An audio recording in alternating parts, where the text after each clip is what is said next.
அனைவருக்கும் வணக்கம். இன்றைய பகுதியில் உவமை கவிஞர் சுரதாவின் கவிதைகள் கூட்டல் என்ற தலைப்பில் ஒரு கவிதை சொல்கிறார். சித்திரங்கள் அத்தனையும் நிறத்தின் கூட்டல், சேமிப்பு திட்டமது பணத்தின் கூட்டல், வித்தார காவியங்கள் பாட்டின் கூட்டல், வெற்றிகளின் பிரவசம்தான் புகழின் கூட்டல், அள்ளிகளும் தாமரையும் குளத்தின் கூட்டல், ஆறுகளும் ஏரிகளும் நீரின் கூட்டல், சொல்லுகின்ற மந்திரங்கள் பொய்யின் கூட்டல், சொல்லுகின்ற மந்திரங்கள் பொய்யின் கூட்டல், சுகதுக்கம் இவ்விரண்டும் வாழ்வின் கூட்டல். கழித்தலை பற்றி சொல்லுகிறார். நெல்லின் கழித்தல் பதராகும், நெருப்பின் கழித்தல் புகையாகும், பல்லின் கழித்தல் அழுக்காகும், பழத்தின் கழித்தல் தோளாகும். வகுத்தல் ஆயகளை 64 இங்கே அறிஞர்களால் உருவான வகுத்தலாகும். வாயிதழ்கள் நம் முகத்தின் வகுத்தலாகும், வளர்கரங்கள் நம் உடலின் வகுத்தலாகும், தாய் என்றும் தந்தை என்றும் தங்கை என்றும் தம்பி என்றும் மகன் என்றும் மனைவி என்றும் சேய் என்றும் சொல்வதெல்லாம் சமுதாயத்தை சிதறாமல் காப்பாற்றும் வகுத்தலாகும். அடுத்து பெருக்கல். செந்நீர்தான் போர்க்களத்தின் பெருக்கலாகும், சிந்தனைதான் உள்ளத்தின் பெருக்கலாகும், வெந்நீர்தான் எரிமலையின் பெருக்கலாகும், வெளிச்சந்தான் சூரியனின் பெருக்கலாகும். தண்ணீர்தான் மண்முட்டை உலகந்தன்னை சாப்பிட்டு ஏப்பமிடும் பெருக்கலாகும், கண்ணீர்தான் ஏழைகளின் துன்பம் தன்னை காட்டிக் கொடுக்கின்ற பெருக்கலாகும். அடுத்து கணக்கு. இவற்றையெல்லாம் சொல்லிவிட்டு கணக்குன்னு சொல்றாரு. கணக்குதான் ஆதிகால கடிகாரம் ஆகும், அந்த கணக்கின்றி காலமில்லை கருவின்றி உயிர்கள் இல்லை, கணக்கின்றி காலமில்லை கருவின்றி உயிர்கள் இல்லை, கணக்கோடு 10 மாதம் கருவறை இதனிலிருந்து கணக்கோடு பிறந்து கொஞ்ச காலம் இவ்வுலகில் வாழ்ந்து கணக்கினை முடித்துக்கொண்டு கண்மூடுகின்றோம், யாவும் கணக்கில்தான் அடக்கம், இங்கே கணக்கின்றி எது நடக்கும். அழகு. சொல்லுக்கு செந்தேன் தந்தாள், சுனை நீர்க்கு குளிர்ச்சி தந்தாள், அள்ளிக்கு செவ்வாய் தந்தாள், அழகுக்கே அழகு தந்தாள்.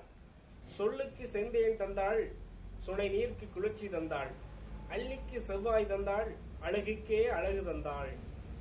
இயற்கையின் காட்சி தன்னை எழில் என்று சொல்லுவார்கள், செயற்கையின் வடிவம் தன்னை அழகென்று செப்புவார்கள்.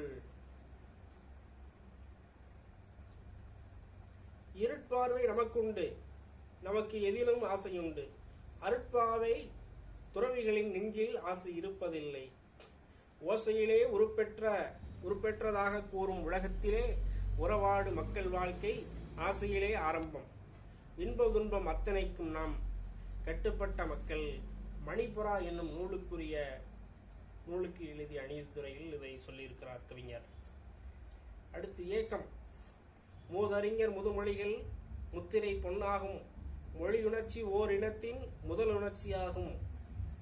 மூதறிஞர் முதுமொழிகள் முத்திரை பொன்னாகும், மொழியுணர்ச்சி ஓர் இனத்தின் முதல் உணர்ச்சியாகும். நீதி நெறி விளக்கமெல்லாம் அனுபவங்களாகும், நிறைவேறா எண்ணமெல்லாம் ஏக்கங்களாகும் அப்படின்னு சொல்றார் கவிஞர். அடுத்து காதல்.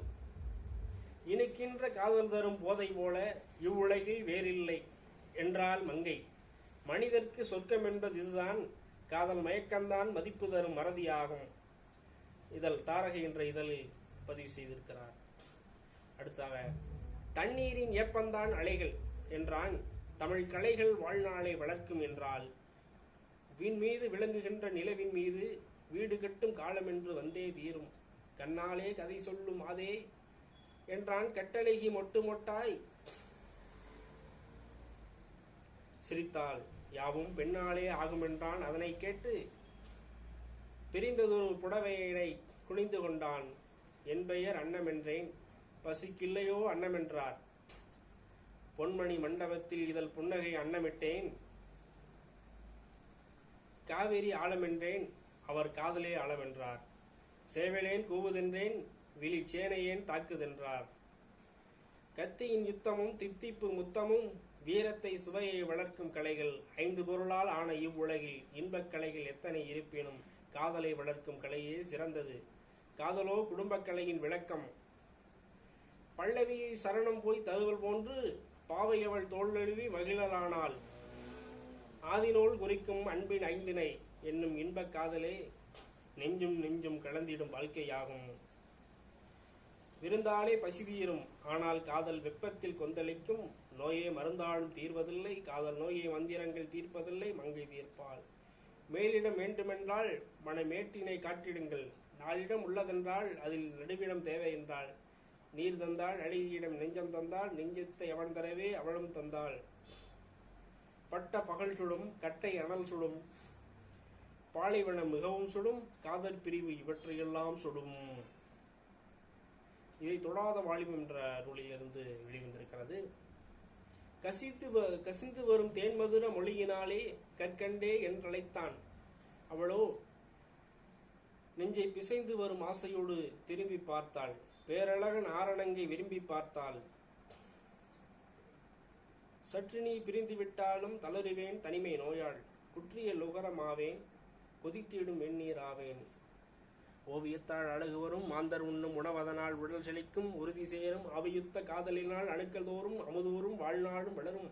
நன்றி, வணக்கம். மீண்டும் அடுத்த பகுதியில் சந்திப்போம்.